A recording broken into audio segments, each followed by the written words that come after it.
Bonjour à tous, bienvenue sur ma vidéo YouTube. Alors aujourd'hui je vais vous parler des dupes de plantes. Alors pas tout à fait des dupes, mais des plantes qui se ressemblent étrangement. Et si vous voulez pas investir dans des plantes difficiles, mais plutôt prendre des plantes plus faciles ou plus facilement trouvables, ou voilà, si vous voulez pas avoir 100 000 plantes du même type, je vous en propose d'autres qui sont plus facilement trouvables ou qui sont plus facilement gérables. Donc voilà, on va commencer par le premier qui nous casse tous les bonbons, c'est notre fameux Philodendron Melanochrysum. Alors le Philodendron Melanochrysum, alors ça c'est la version petite, j'ai une version plus grosse là-bas, j'ai pas voulu la prendre parce qu'elle est trop grosse à transporter. Celui-ci, il nécessite extrêmement beaucoup d'humidité, voilà, il faut avoir l'œil dessus parce qu'il est chiant, c'est un chiant. Voilà. Et là il me fait exactement ce que les mélanos font régulièrement, c'est-à-dire se constiper la feuille dans le cataphylle. Voilà, je vais tirer dessus pour voir, mais à mon avis je vais le casser, hein, comme d'hab. Non, je n'y arrive pas, je vais le casser. Donc pour le mélano, je vous propose deux types de plantes. C'est le Philodendron gigas, qui est beaucoup plus facile, qui lui ressemble étrangement. Il a juste la feuille beaucoup plus longue, son pétiole il est attaché vraiment sur le dessus et pas sur un peu plus centré pour le mélano, mais ça reste un philodendron velours qui pousse beaucoup plus vite et surtout qui n'a pas besoin des mêmes conditions que le mélano. C'est pour ça que celui-ci, moi je le préfère au mélano parce qu'il est beaucoup plus simple, il pousse plus vite, il est moins chiant. On commence à le proposer pas dans les jardineries, mais dans les sites un peu plus spécialisés. Je trouve que le gigas, franchement, il fait mieux que le job que le mélano sur la satisfaction de pouce, quoi. Ensuite vous en avez un autre forcément qui ressemble beaucoup au mélano, mais qui est beaucoup plus simple à trouver, c'est bien sûr le Philodendron micans. Le micans, par contre les feuilles, bien sûr vous n'aurez jamais les feuilles d'un mélano, puisqu'il reste les feuilles maximum que j'ai sur le micans, on va dire c'est 20 cm, ce qui est quand même déjà balèze, mais voilà, c'est déjà pas mal. Mais ça c'est une excellente alternative au Melanochrysum si vous voulez pas investir dans une serre, dans un humidificateur, dans des trucs voilà, qui sont relous. Et ben sachez que le micans il n'en a pas besoin, que le gigas peut-être une serre, mais c'est pas nécessaire, peut-être juste en été, mais au moins un humidificateur en été, pas en hiver par contre, et ça suffira. Ensuite, une autre plante que j'aime beaucoup et que là par contre je sais qu'il est extrêmement difficile à se procurer, très difficile à trouver. Attention, approche du bébé, non c'est bon. C'est la Locassia Melo. Donc la Locassia Melo, sachez qu'il est très difficile à avoir, qu'il est très difficile à faire voyager, donc il arrive souvent cramé chez vous, et c'est pas quelque chose qui va arriver tout de suite chez vous. C'est une plante qui vient de Bornéo, qui vit que là-bas. C'est-à-dire qu'il y a des pépinières qui arrivent à en avoir, mais sûrement pas en Europe. Donc ça veut dire que c'est une plante qui vient d'Indonésie spécifiquement, hein. Donc c'est pour ça qu'il est difficile à avoir. Si vous voulez vraiment avoir le mélo, je vous propose l'hybride cette fois. Donc c'est-à-dire qu'il y a des hybrides qui vont être proposés sur le marché, qui sont en train d'arriver. Donc c'est-à-dire qu'elles sont arrivées, elles sont en pleine pisciculture actuellement. Je pense qu'ils vont vous les proposer pour peut-être cet été ou à voir quand est-ce qu'elles arrivent. C'est le Maharani. Donc le Maharani, je vous en ai déjà parlé sur une autre vidéo. C'est l'hybride Black Velvet Melo en fait. Et donc du coup celui-ci, vous aurez tout à fait le même truc que le Melo, donc c'est-à-dire cette espèce qu'on appelle aussi le Rhino Skin aux États-Unis et qu'on appelle Badak en Indonésie. Donc demandez pas le Melo à un Indonésien, il va pas vous comprendre. Si vous dites Alocasia Badak, il va comprendre. Donc en gros voilà, il a cette particularité d'être extrêmement rugueux. Et le Maharani, ben, il est comme ça. Il a la particularité d'être doux aussi comme le Black Velvet. Donc vous verrez le Maharani, il a la particularité des deux. Mais il est beaucoup moins difficile à entretenir qu'un mélo. Le mélo c'est un dur, c'est chiant, c'est pas facile. Donc du coup celui-ci je le recommande pas à tout le monde, surtout si vous n'êtes pas doué en alocasia. Donc du coup si c'est pour payer 300 € et avoir une plante qui crève au bout de 5 minutes, ça sert à rien. Surtout les alocasias. Donc investissez plutôt sur le mélo. Je crois que aux États-Unis ils le trouvent déjà à 17-19 $. Et en France, je crois que je l'ai vu apparaître à 49 €, 39 €, un truc comme ça. Donc du coup pour le Maharani, je pense que c'est beaucoup plus jouable que le mélo, en gros, hein, plutôt que 300 quoi. Donc voilà, je vous le propose en tant que dupe et ne courez pas après le mélo si c'est pour voir crever au bout de 2 minutes. Ensuite, une autre plante voilà, qui est sympa, c'est Si vous cherchez l'Ilse Mani comme moi, moi ça a été pour ça que j'ai pris mon Rosé Bueno. C'est le philodendron Rosé Bueno et c'était pour le duper par rapport au philodendron Ilse Mani qui est vraiment très très beau mais qui ressemble beaucoup à celui-ci. Donc du coup voilà, c'est pour ça que je cours pas forcément après l'Ilse Mani parce que j'ai mon Rosé Bueno qui fait bien son taf de dupe. C'est-à-dire que je m'en contente pour le moment vu le prix de l'Ilse Mani qui est inabordable à l'heure actuelle. Donc du coup voilà, j'en veux pas, j'ai pas envie de me ruiner pour une plante, même si elle est rare et tout ça, peut-être que un jour j'aurai une opportunité, mais je vous l'ai dit, je préfère attendre plutôt que me ruiner la tronche.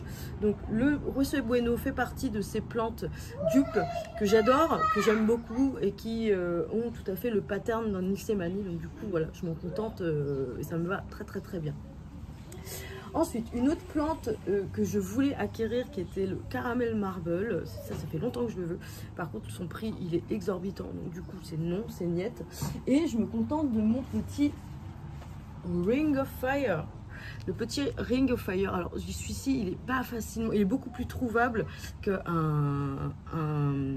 caramel marble et surtout c'est pas une plante à 4 chiffres, donc du coup voilà, c'est pour ça que je vous propose plutôt à la place le Ring of Fire qui est similaire, pas tout à fait dans le pattern puisque l'autre il vous fait vraiment des gros monoblocs blanc, rose, orange et tout ça, ça n'a rien à voir, mais par contre il est voilà, le Ring of Fire peut le remplacer, surtout c'est pas le même prix, donc du coup il est beaucoup plus sympa et même sur la croissance, je pense que vous allez moins stressé de le voir crever. Clairement, par rapport à un caramel marble, si vous voyez mourir une plante à 4 chiffres, je pense que ça peut vous faire mal aux fesses. Donc du coup, pour celui-ci, je pense que c'est une excellente alternative. Ensuite, il y a une autre plante. Alors, je suis désolée, vous allez me voir disparaître de temps en temps, mais parce que mes plantes sont extrêmement éloignées. J'ai... Par exemple, le philodendron saudirois que j'aime beaucoup. Alors moi, ça y est, je l'ai, mais en gros, je vous en propose un autre. Donc, il peut être remplacé par le mamey et tout ça. Mais là, je vous propose un autre philodendron qui est un petit peu moins cher, qui est le philodendron peltatum. Alors, le peltatum, c'est un philodendron qui a été récemment découvert, puisqu'il a été découvert en 2015. Donc, il est très récent. Par contre, la particularité, c'est que lui, c'est un rampant. Donc, du coup, le saudirois, lui, c'est un grimpant. Donc du coup voilà, il a un petit peu le même pattern, voilà l'espèce de truc un petit peu argenté. Moi je préfère le Silver Cloud qui est franchement beaucoup plus joli. J'aurais pu vous proposer le Silver Cloud en dupe, mais voilà, le peltatum pourquoi pas, je pense que je ne vous l'ai jamais présenté, mais ils peuvent très bien faire le job aussi si vous n'arrivez pas à trouver le Silver Cloud, parce que le Silver Cloud est beaucoup moins trouvable que le peltatum, puisque le peltatum je l'ai vu proposer plein de fois dans les boutiques et voilà, certaines boutiques vous le vendent sous forme de saudirois alors que c'est pas un saudirois, c'est le peltatum, c'est le philodendron peltatum. Vous le verrez parce qu'il a vraiment ce pétiole orangé comme ça, et c'est un grimpant, enfin c'est un rampant, donc du coup, et qu'il a des longues feuilles, que ses feuilles sont plus coriaces. Le saudirois il a des feuilles plus fines, il a vraiment, le saudirois il a vraiment ces petites nervures beaucoup plus étendues sur ses feuilles. Mais voilà, si vous aimez les feuilles un petit peu argentées de ce type, je vous conseille le peltatum ou le mamey, qui lui, le mamey a des feuilles beaucoup plus allongées, voire même le pastazanum silver qui commence aussi à arriver sur les sites en ligne. Donc du coup, why not, je pense que c'est des bonnes alternatives aux plantes quoi.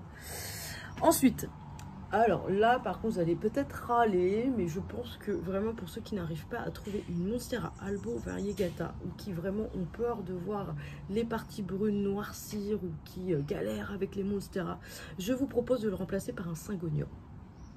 Donc la Monstera albo variegata, c'est pas une plante si facile que ça, puisqu'il faut maintenir le blanc, ça pousse pas si facilement que ça pousse très bien en été, mais alors en hiver ça vivote un petit peu, c'est un petit peu plus difficile. Mais par contre il y a un syngonium qui pousse beaucoup plus facilement et qui peut avoir les mêmes effets au niveau du feuillage, c'est bien sûr notre syngonium albo variegata. Donc voilà, donc ça c'est un syngonium que j'avais rempoté avec vous, j'avais mis en tuteur en fait, je crois, en story Instagram. Donc lui, il vous fait exactement les mêmes choses que la Monstera albo variegata en pattern, donc c'est-à-dire en variégation. Par contre, c'est vrai que sur la forme et le découpage des feuilles, c'est pas la même chose. Par contre, l'avantage qu'il a, ce fameux syngonium, c'est qu'il va pousser beaucoup plus vite. Ah bah oui. Qu'il est beaucoup plus sympa en culture, donc ça veut dire qu'il vous fera moins chier sur l'humidité et tout ça, qu'il sera moins sujet aux maladies, et surtout que les parties elles ne vont pas brunir aussi facilement que Monstera. Et donc du coup voilà, c'est pour ça que je vous la propose en dupe, même si c'est pas tout à fait un dupe, c'est une espèce de faux dupe encore une fois. Mais par contre voilà, c'est une plante beaucoup plus sympa à cultiver, je trouve, qu'une Monstera. Moi je l'ai toujours préférée à mes Monstera, même si je trouve que mes Monstera sont très bien. Je trouve que si je devais en garder, ce serait plus mon Syngonium, que je trouve beaucoup plus facile, moins sujet aux maladies, enfin beaucoup plus simple quoi, en gros, de culture.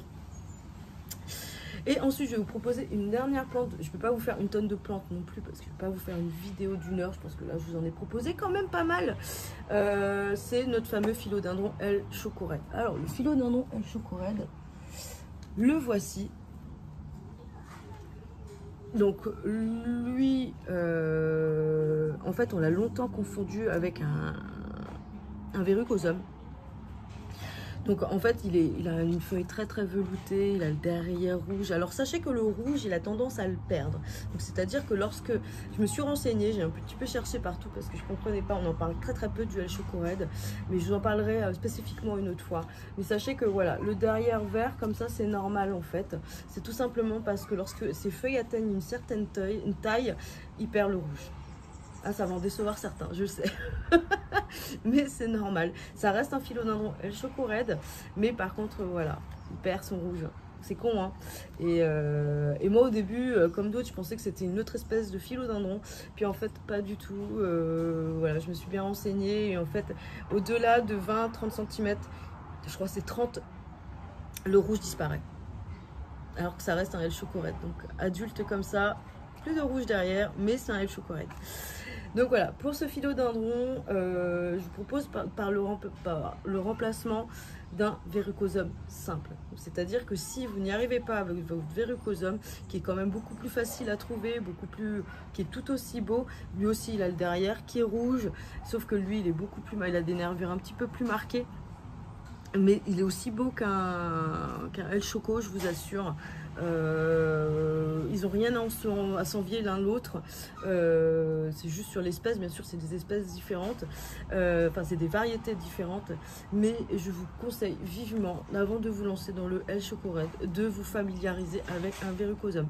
Si vous n'y arrivez pas avec le verrucosum, qui est quand même beaucoup plus facile qu'un El Chocorède, laissez tomber le El Chocorède. C'est pas fait pour vous. Déjà qu'un El Chocorède ça coûte une blinde en fait, ça coûte vraiment très très cher. C'est quand même une plante qu'on trouve à plus de 300 €, donc entre 200 et 300 € pour une ou deux feuilles. Un verrucosum, vous pouvez maintenant les trouver pour 70 € en jardinerie, ou voire 100 €, bien touffus. Donc c'est pour ça que je vous rabats plutôt sur les verrucosums, de tenter d'abord sur des verrucosums avant de vous rabattre sur le El Chocorède. Ne pensez pas que c'est une plante facile, elle est beaucoup plus difficile qu'un verrucosum. Donc du coup, voilà, c'est bien beau d'avoir des jolies plantes, mais si vous n'y arrivez pas avec les plus faciles, vous n'arriverez pas avec les plus difficiles. Et elle se comporte exactement pareil. Elle nécessite beaucoup plus d'humidité, beaucoup plus d'arrosage parcimonieux. Voilà, c'est pas une plante qui se cultive en mode facile. Donc voilà, ça c'était pour mon El Chocorède. Je mate les racines qui ont un petit peu cramé quand même, qui repoussent et qui crament, qui repoussent et qui crament. Un truc de ouf quoi, j'ai jamais vu ça.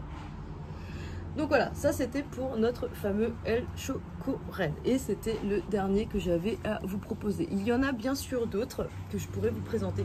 Type, si vous voulez le philodendron Majesty, donc je vais vous le mettre à côté, vous pouvez le remplacer par un Dark Lord, qui est un philodendron qui ressemble aussi énormément, qui a un feuillage hyper sombre aussi. Donc ça match aussi. Hein, ou le Royal Queen, qui se confond énormément. Les trois se confondent beaucoup. Donc le Royal Queen, sachez qu'il a juste des feuilles beaucoup plus rondes. Le Majesty, il a vraiment des feuilles qui sont plutôt relevées. Et notre Dark Lord, même s'il n'a pas des feuilles aussi foncées que notre Majesty, mais par contre il a des feuilles extrêmement découpées sur le dessus, un sinus très marqué et qui descend énormément. Donc du coup voilà, ça c'était pour des autres dupes, mais je pense qu'au fur et à mesure je vous en proposerai d'autres, voilà, pour le fun.